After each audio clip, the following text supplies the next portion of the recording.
Hello again and welcome to the Orwell Astronomical Society podcast for August 2014. We'll start this month as always with the moon.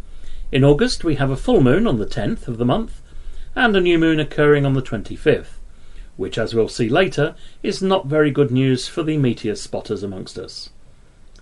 August again provides an opportunity to view all the planets at one time or another during the night.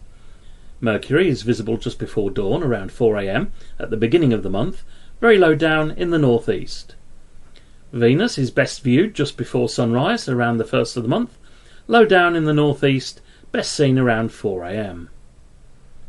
Mars may be seen about midnight in the southwest as quite a small pinkish red object.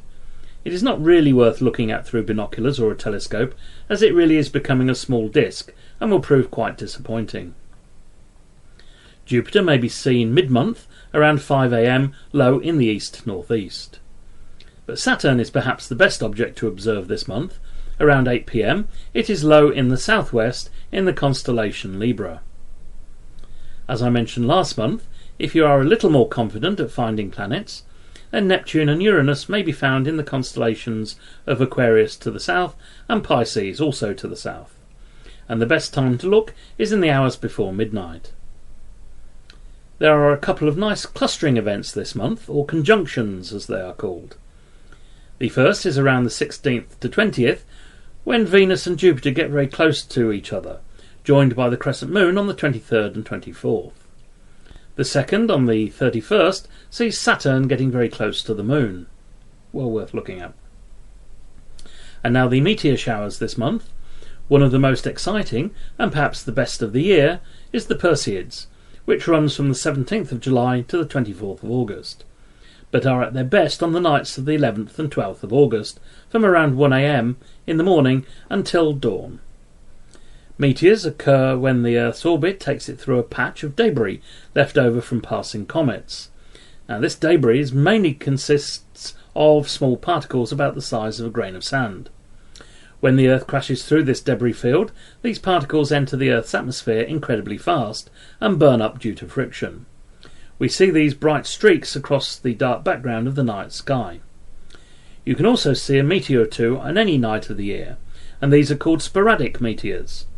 However, when the Earth passes through one of these debris fields, the results can be spectacular, as is the case with the Perseids this month and the Geminids in December. All the meteors associated with these particular showers appear to come from a single point in the sky called the radiant, and the position of this radiant gives the name of the particular shower.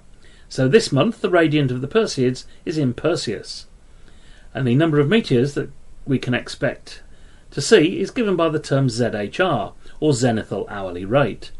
This is the number of meteors which we would expect to see under ideal conditions if the radiant was directly overhead. The ZHR is expected to be around 100 metres per hour for the Perseids, but don't expect to see this many from the UK. Probably expect around 20 to 30 per hour. The other meteor shower is much less spectacular in terms of numbers of meteors, but it can come up with some really bright fireballs. And this is the Cygnids, at their best on the 17th, with a radiant in Cygnus the Swan. Onto the constellations for August. We still have, of course, the summer set of constellations, with Cygnus and Cassiopeia being virtually overhead. Another chance to look out for the asterisms I talked about last month, including the Northern Cross, Summer Triangle, House, Great Square of Pegasus, Steering Wheel, Circlet and Keystone. Again, check in a star atlas either online or in a book or magazine to identify these and where to find them.